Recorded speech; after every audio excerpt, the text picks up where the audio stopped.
మన తెలుగు చరిత్రలో ఎన్నో గొప్ప రాజవంశాలున్నాయి. కాని మన భాషకి, మన సంస్కృతికి పునాది వేసిన ఒక వంశం గురించి మనలో చాలామందికి సరిగ్గా తెలీదు. 500 సంవత్సరాలకు పైగా పాలించినా చరిత్రలో వాళ్ళకి దక్కాల్సినంత గుర్తింపు దక్కలేదు. వాళ్లే తూర్పు చాళుక్యులు. వాళ్ల కథే నిజానికి మన తెలుగు కథకి ఆరంభం. పదండి, ఈరోజు వాళ్ల ప్రస్థానం గురించి తెలుసుకుందాం. తూర్పు చాళుక్యుల గురించి చెప్పాలంటే రెండు విషయాలు చాలు. వాళ్ల గొప్పతనం ఏంటో ఇట్టే అర్థమైపోతుంది.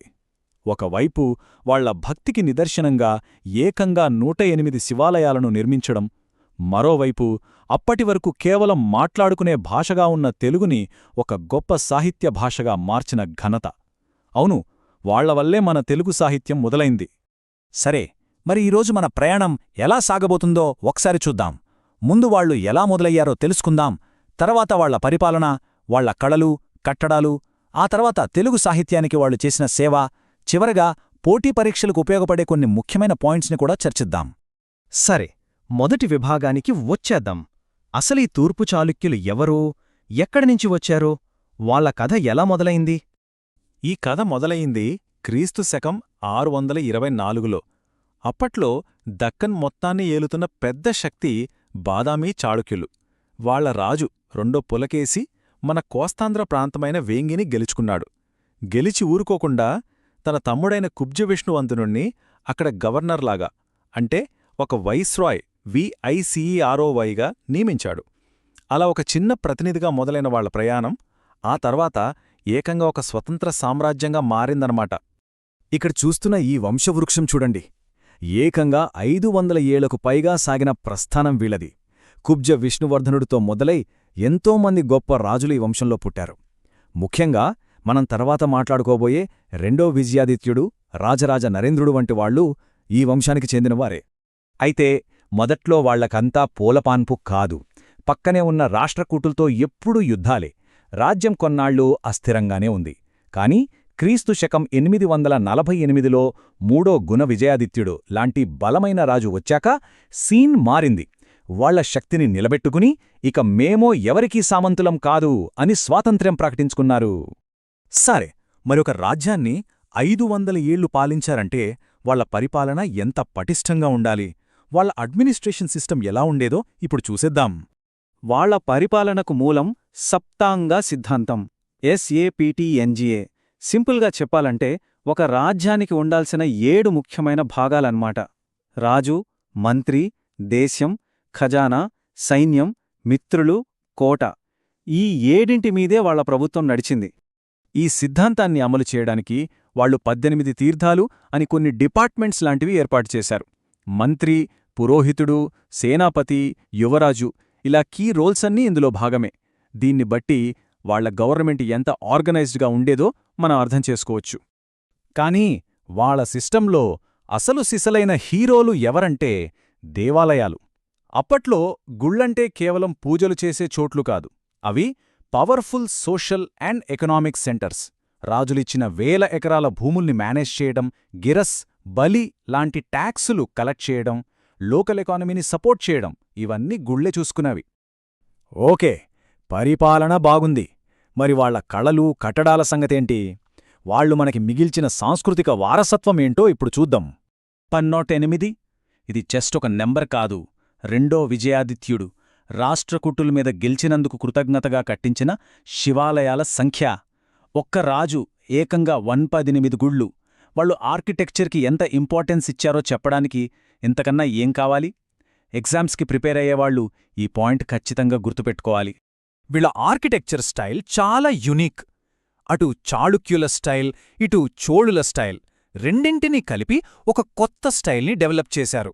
దీనికి బెస్ట్ ఎగ్జాంపుల్స్ మన పంచారామ క్షేత్రాలు. ముఖ్యంగా మొదటి భీముడు కట్టించిన ద్రాక్షారామం, సామర్లకోట అంటే చాళుక్య భీమవరం గుళ్ళు ఈ స్టైల్కి నిలువుటద్దంలాంటివి. ఇక శిల్పకళ విషయానికొస్తే బిక్కవోలు లాంటి చోట్లో ఉన్న గుళ్లలో అద్భుతమైన శిల్పాలు కనిపిస్తాయి. అర్ధనారీశ్వరుడు, శివుడు, విష్ణువు ఇలాంటి విగ్రహాలు చూస్తే వాళ్ల శిల్పుల నైపుణ్యమేంటో మనకు తెలిసిపోతుంది. ఇప్పుడు తూర్పు చాళుక్యుల కథలోనే మోస్ట్ ఇంపార్టెంట్ చాప్టర్కి వచ్చాం. తెలుగు భాషకి వాళ్లు చేసిన సేవ నిజంగా ఇదొక స్వర్ణయుగం. ఈయన రాజరాజ నరేంద్రుడు 1922 నుంచి 1561 వరకు పాలించారు. ఈయనొక గొప్ప రాజు మాత్రమే కాదు, ఒక గొప్ప సాహిత్య ప్రేమికుడు. సంస్కృతంలో ఉన్న మహాభారతాన్ని మనవాళ్లకి మన తెలుగులో అందించాలనే ఒక గొప్ప ఆలోచనొచ్చిందాయనకి. ఆ పెద్ద పనికోసం ఆయన తన ఆస్థాన కవి అయిన నన్నయ్య భట్టును ఎంచుకున్నారు. తెలుగు సాహిత్యంలో నన్నయ్యకి ఒక ప్రత్యేకమైన స్థానముంది. ఆయన్ని మనం ఆదికవి అంటాం, అంటే ఫస్ట్ పోయెట్. ఎగ్జామ్స్లో ఇది చాలా కామన్ క్వెశ్చన్. నన్నయ్య రాసిన ఆంధ్ర మహాభారతం ఊరికే ఒక ట్రాన్స్లేషన్ కాదు, అది మన తెలుగు భాషకి, మన సాహిత్యానికి వేసిన పునాదిరాయి. ఆయన ఆదిపర్వం, సభాపర్వం, అరణ్యపర్వంలో కొంచెం భాగం రాసి క్లాసికల్ తెలుగు లిటరేచర్కి దారి చూపించారు. ఇక్కడ మరో ఇంట్రెస్టింగ్ విషయమేంటంటే, ఈ పెద్ద ప్రాజెక్ట్లో నన్నయ్యకి నారాయణ భట్టు అనే ఒక కన్నడ కవి హెల్ప్ చేశారు. దీన్ని బట్టి అప్పట్లో దక్కన్ పీఠభూమిలో కన్నడ, తెలుగు భాషల మధ్య ఎంత మంచి సంబంధం ఉండేదో అర్థం చేసుకోవచ్చు. రైట్, ఇక చివరి విభాగానికి వచ్చేద్దాం. ఇప్పటిదాకా మనం చెప్పుకున్నదంతా ఒకసారి రివైజ్ చేసుకుందాం. ముఖ్యంగా ఎగ్జామ్స్కి ఏ పాయింట్స్ ముఖ్యమో చూద్దాం. ఒకసారి టైమ్లైన్ని ఫాస్ట్గా చూద్దాం. 624 AD కుబ్జ విష్ణువర్ధనుడు వంశాన్ని స్థాపించాడు. 808 నుంచి 847 రెండో విజయాదిత్యుని కాలం. 108 గుళ్ళు గుర్తుపెట్టుకోండి. 849 నుంచి 892 గుణగ విజయాదిత్యుని పాలన, రాష్ట్రకూటుల నుంచి స్వాతంత్ర్యం. ఇక 1022 నుంచి 1061 రాజరాజ నరేంద్రుని కాలం. మహాభారతం ఈ టేబుల్ రివిజన్కి చాలా హెల్ప్ అవుతుంది. కుబ్జ విష్ణువర్ధనుడు ఫౌండర్, రెండో విజయాదిత్యుడు 1008 శివాలయాలు, రాజరాజ నరేంద్రుడు ఆంధ్ర మహాభారత పోషకుడు. అలాగే ఈయనే రాజమహేంద్రవరం నగరాన్ని కూడా స్థాపించారు. మొదటి భీముడు ద్రాక్షారామం, ఈయనకి ద్రోణార్జునుడు అనే టైటిల్ కూడా ఉంది. చివరగా కొన్ని క్విక్ ఫ్లాష్ పాయింట్స్. మొట్టమొదటి తెలుగు శాసనం ఏది? మొదటి జయసింహుడి విప్పర్ల శాసనం. వాళ్ల అడ్మినిస్ట్రేటివ్ టర్మ్ ఏంటి? సప్తాంగ. First Telugu poet Nannaya. Famous architecture style Pancharama క్షేత్రాలు. రీసెంట్గా దొరికిన శాసనాలు, నాలుగో విజయాదిత్యుడి చేసిన తులాపురుష దానం గురించి చెప్పే కోదాడ కాపర్ ప్లేట్స్. ఇవన్నీ చాలా ఇంపార్టెంట్. చూసర్గా, తూర్పు చాళుక్యులంటే కేవలం ఒక రాజవంశం కాదు, వాళ్ళు ఒక ప్రాంతాన్ని పాలించారు, అద్భుతమైన గుళ్ళు కట్టించారు, అన్నింటికన్నా ముఖ్యంగా మన తెలుగు భాషకు ఒక సాహిత్య గౌరవాన్నిచ్చారు. వాళ్ల వారసత్వం ఈరోజోకి మనతోనే ఉంది, రాళ్లలో, అక్షరాలలో.